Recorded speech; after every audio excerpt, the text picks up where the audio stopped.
Hello everyone and welcome back. Today we're doing yet another eBay unboxing. I promise I'm almost done with these. We're unboxing today a PowerBook 1400C from 1996. A computer that I've been after for a long time. And recently I picked up this PowerBook 5300CE. And in many ways, this computer is pretty much the same thing, except a lot of the flaws with the CE, or the 5300 series as a whole, have been sorted out. Basically, it has the same 117 megahertz processor as the CE model PowerBook 5300. It has a 800 by 600 active matrix display in the C model. There was also a CS model that had a passive matrix panel, but this isn't that model, thank goodness. And overall, it's just like the fastest model of the 5300 series, but it is very different in design, and it can also fit a CD-ROM drive, which was one of the major sore points of the earlier 5300. Now, one thing that wasn't solved with the 1400 was the lack of level 2 cache on the CPU. So it's still gonna have that little bit of a speed issue. But I got this one for full eBay prices. It cost me like 150 bucks, including postage. So I may have overpaid a bit. But overall, it's okay, as long as it was packaged well. But there's stuff in here. This is the power supply, which was included. Thank goodness. Now, I do have, like, yo-yo chargers for, like, iBook clamshells. But it's always good to have the original charger. So that way I can still have all my Macs powered on at once, if I ever wanted to. We've got a really generic-looking, non-original, like, 3-prong adapter that desktops use. And we got the, cracked. It's cracked. Hopefully the actual computer is fine. But the power supply has a crack in it. And it looks very worn out, which is fair, but the actual connector is in good shape, and that's really what matters. I'll test out with a yo-yo charger, though. They're the same capacity. 40 watts. The later ones are 45. We get a card. Thank you for your business. Put all that off to the side. And the actual laptop's under here. Hopefully it was packaged well enough that it didn't get all destroyed.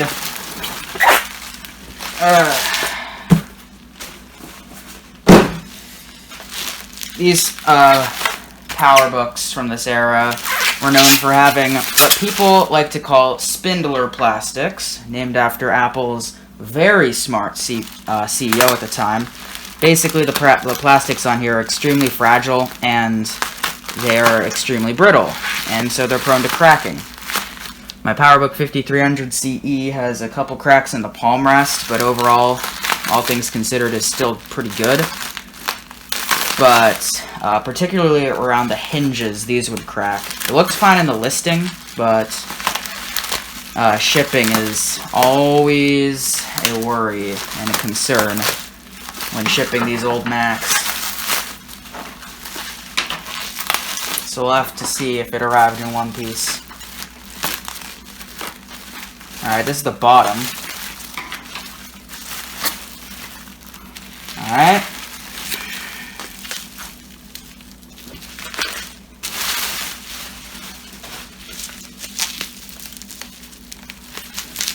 Alright, I'm just gonna look from the side.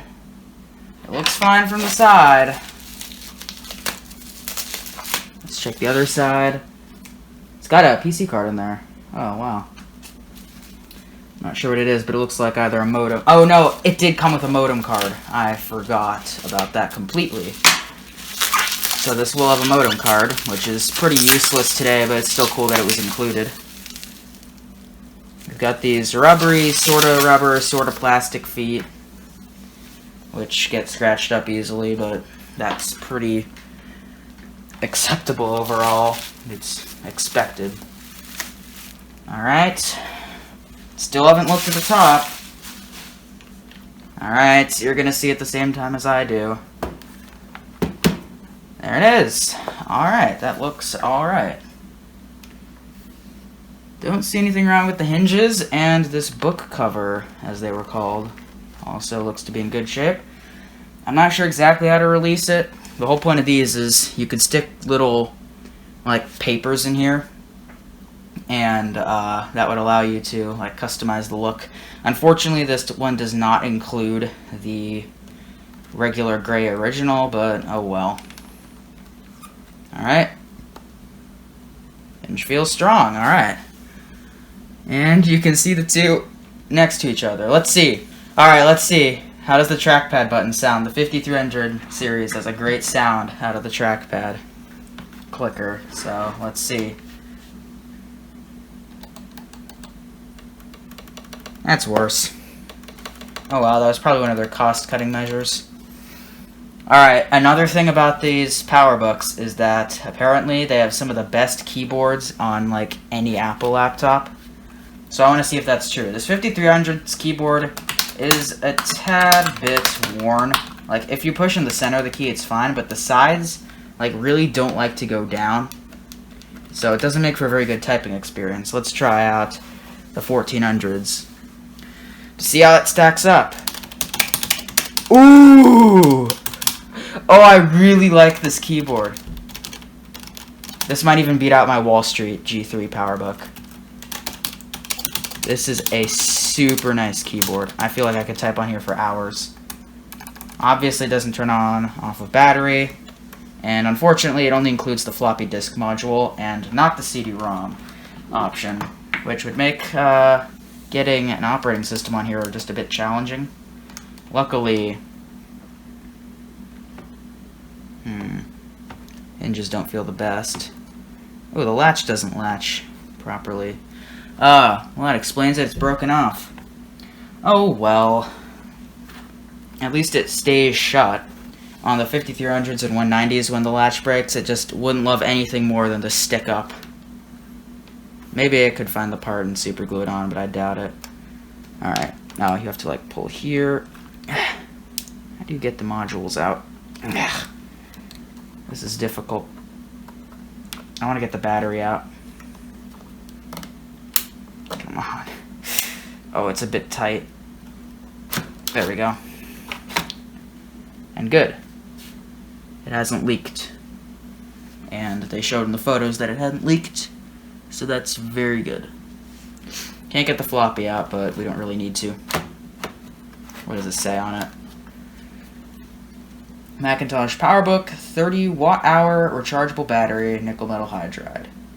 Oh, never mind. There's our leak. Yeah, it wouldn't be a NiMH battery if it didn't leak. Oh well, that's to be expected. My 5300's battery is leaking as well. Got a bit on the metal there, so I'll have to clean it out. Looks like it was recent though, so it hasn't caused any corrosion.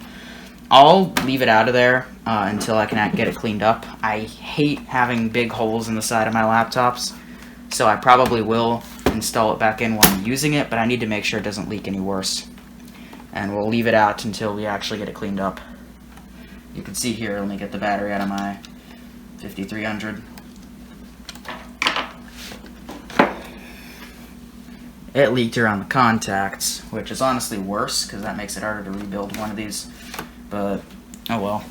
Anyways, I think it's time we actually get this lovely laptop turned on. This is going to make a great typing machine. We got those switches. You can see, like, they're clearly very distinctly different looking machines. This one's display is taller, and, yeah, maybe just a bit larger, and, hinge covers look different. This was an off-the-shelf design from, I think Quanta is the name of the company that designed this. Apple outsourced production, modified to fit Apple standards, and then released it. There's a great history video on the 5300, 1400, and 3400 PowerBooks made by This Does Not Compute. I'll leave a link in that to the description. But yeah, that somewhat helped eliminate a lot of the design flaws, but unfortunately not the weak plastic. As you can see, these laptops are pretty much the same color. They probably use the same exact plastic, which isn't very good. But enough dawdling. Let's turn it on. This thing already was verified to boot up. It boots into OS 8.1, and some doofus set the color mode to only black and white, or grayscale. And so I'm gonna have to change that, but after that this thing's display should look awesome because it is an active matrix panel. So let's go ahead and do that. Alright, let's plug it in.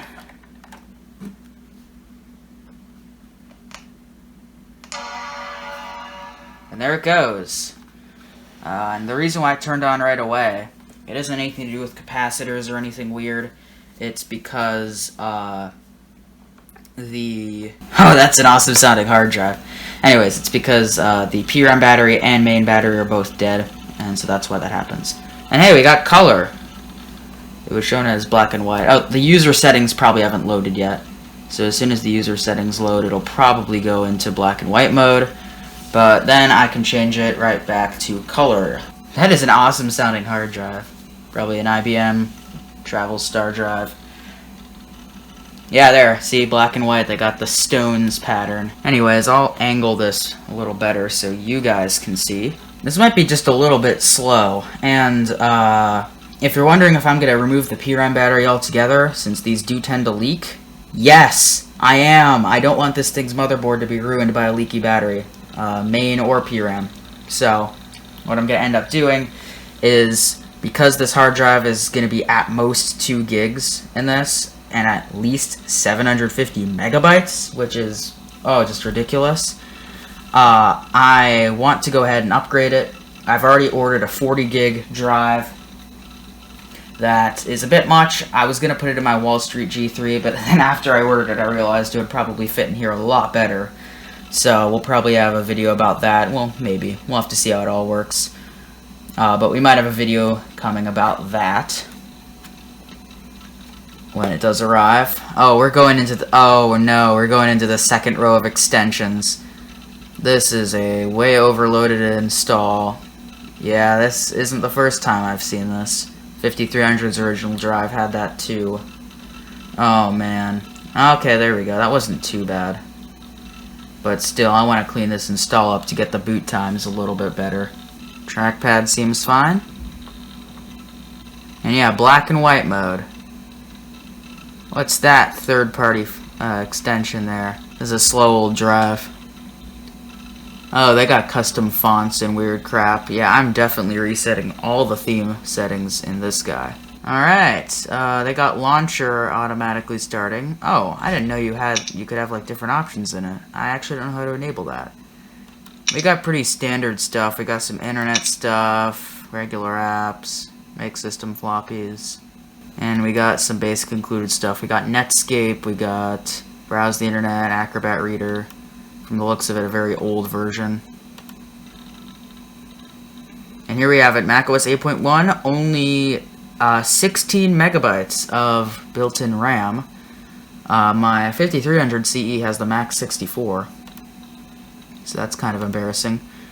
Anyways, appearance. Here we go. Let's reset. Well, we need to reset the fonts and weird crap.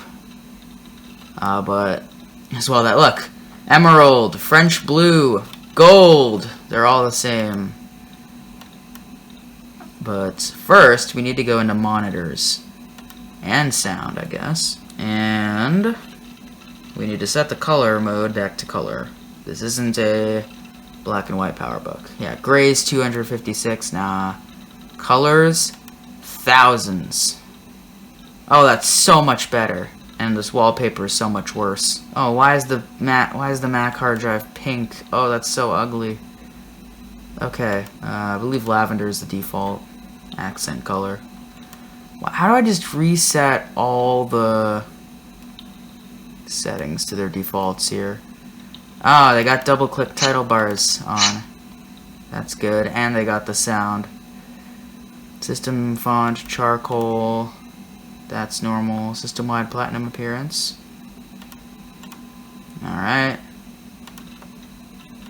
Is this still under desktop patterns? Or pictures, I guess, now. PowerPoint 4. I still need to check what all the stuff that this thing has on it is. Will this fix it? No. What's up with this? Some things are very weird here. I might need to reset all settings.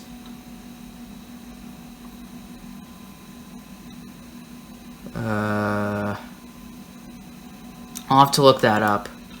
But first, I want to figure out what's on here. Oh, this is the most... Oh, this is going to be such a pain to clean up this install. Oh, why? Alright. Okay. Applications. This is before the days of arrange by, like, cleaning up and arranging with icons instead of a list by name. Although the hard drive itself, well, there's a ton of stuff on it, and there's, oh no, only 211 megabytes available. Oh boy. I want to view his icons here, though.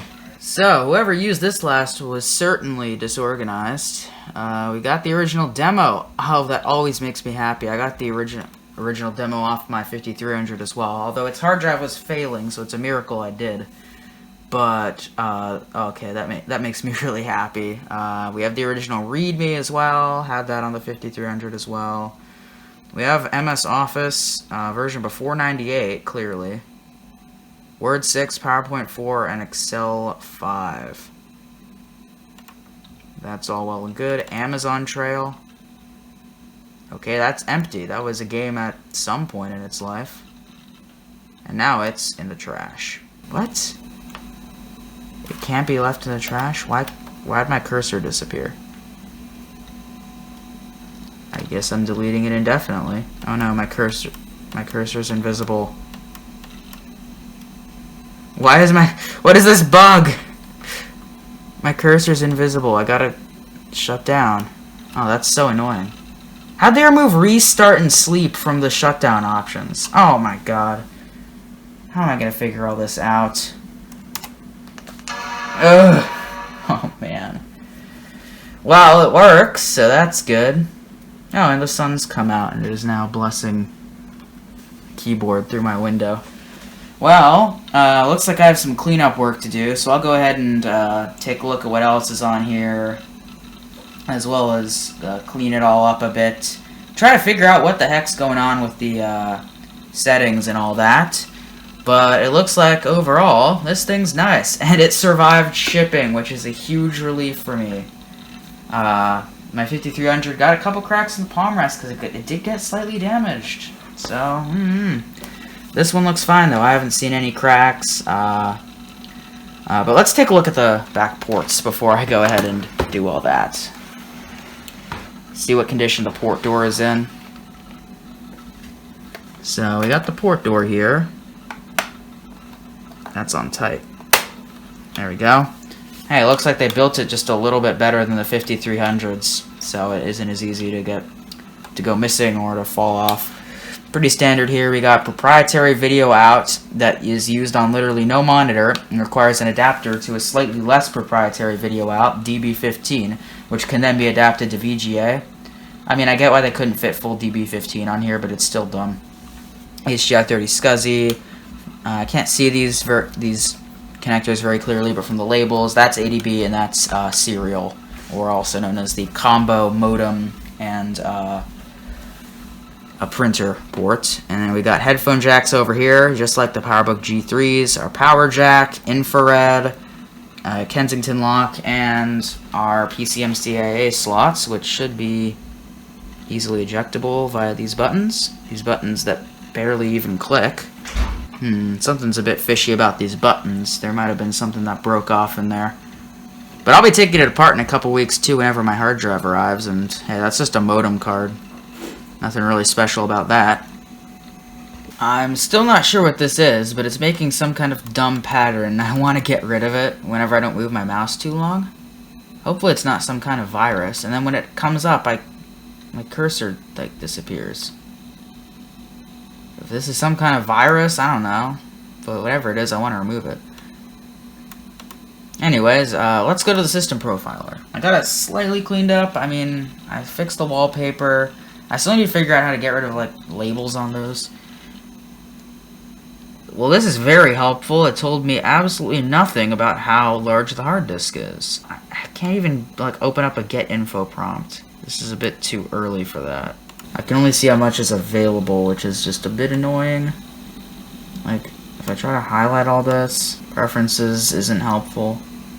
They have Times New Roman set as their thing. I don't know what font exactly is the right one, but we have to figure that out. That still looks more Mac-y. To figure out what this is and why they customized their clock thing. There we go, font. Why would you set it to Bodani MT Ultra Bold? Set it to charcoal. Dude. That's still not correct. I think Chicago. I don't know. I'll have to boot up one of my other OS 9 machines to figure that out. I mean, this is OS 8, but that part's irrelevant. Wait, why is it all bolded? They have other weird crap set up. Size. 12. Yeah, that looks a bit more normal. There we go. It is Y2K compliant. Today is April 19th. There we go. I need to figure out how large this drive is. And I don't want to take the hard drive out yet. Why don't I try to duplicate it, and then it'll obviously fail because it doesn't have enough space. And then it might tell me how much the file size is. Oh great, it has to index everything. This is going to take a minute. And there we go. So it needs 519.9 megabytes, and now I should just add that to the free space and we'll know how large this drive is. And it's not looking good. Oh no, this is the smallest one. Oh no! This is under a gig, I can already tell. Alright, 519 plus 211, 730, which is just about what I'd expect to be lost due to formatting from the smallest capacity. Where is the... Yep, 750 megabyte drive. Oh, man. Upgrade ASAP, man. Oh, my goodness. I mean, I could probably clean it up a bit, but... Man. That's not good.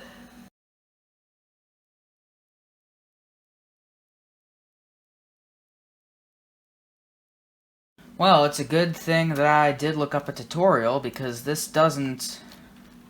Here we go. This doesn't pry off, it slides, just like that. You can see there the clips that it uses, and then this lifts up.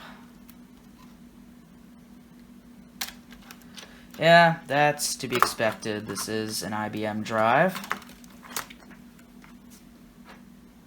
September 1996. Oh no, this is 1 gigabyte. Little crummy under here. PC card slots in there.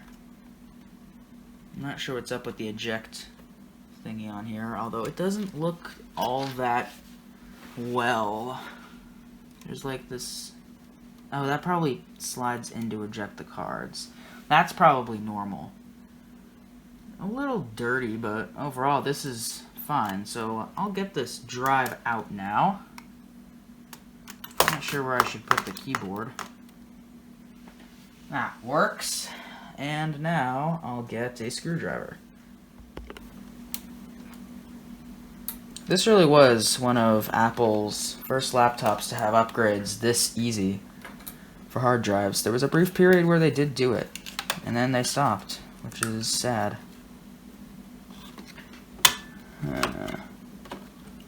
There's the connector in there. There seems to be very little tolerance, so looks like I'm going to need to pry it off. Well, all that was for nothing because there's actually a little pull tab on the connector. Well, here it is, our Travelstar DSOA-21080, made for IBM UK Limited, made in United Kingdom. Wow. That's sweet. Alright, yeah, my oldest laptop drive and my second oldest hard drive, right here. My oldest is from '87. It's a Connor. But I get a good view of the keyboard here. It's not too badly worn. But I gotta get it out of its bracket now and hook it up to a modern PC. I'll just check the smart health and then report back to you guys. And in typical fashion for myself, that's all I ended up recording. At least all that I have in my video folder for this project, so yeah. Well, the drive tested totally healthy, and in fact I have it just off screen over there. But yeah, it's out of the PowerBook, which you can see sitting behind me, along with several of the lovely computers I've been able to pick up over time. But the reason why it's out of the computer is because I upgraded it. Yeah, I wasn't kidding when I said upgrade it ASAP. There's now a 10 gig Toshiba drive in there, which unfortunately is also failing. I got it off eBay. But I have a backup of the system folder, so there really isn't going to be any trouble if it does fail. It was $10. It's not even worth returning in my opinion.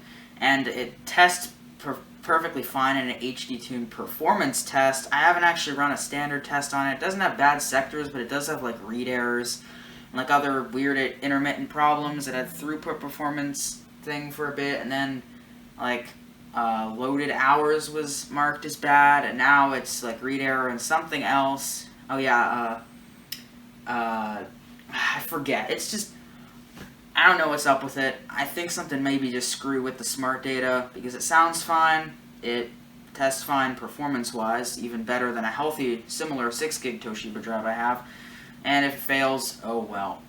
And yeah, it works perfectly. There's nothing wrong with it. PCMCIA eject is fine. The buttons don't seem to work. They don't click in quite properly, but that I can't tell for sure if that's just the way they are, if it's because it's failed, because, fun fact, in classic Mac OS, storage cards won't eject using the buttons. You have to do it through the system, and using the system, it ejects fine. So, overall, I'm glad to finally get, after like 6 months of looking, so not that long, I probably started looking in like August of 2020, so really when I say I've been looking for it for a while, it's not that long, but I'm glad to have one in my collection now. Oh yeah, and there's a crack starting to form along one of the hinge plastics, which I don't think happened when it was in the eBay listing. I think that happened just from me opening it and closing it a few times, because that's literally all it took. But, oh well. Anyways, I'll see everyone next time. I'm pleased to say this is the final eBay unboxing for now, because I'm totally caught up. And I'm going to go back to making a lot more jailbreak-related videos, as well as other videos related to old hardware. So, look forward to that. I'll see everyone next time. I hope you enjoyed, and also, hey, if you've watched this far, that means you probably liked the video enough to actually go hit like. So, just a bit of a reminder to do that if you want to support me, but it's fine if you don't. I get it.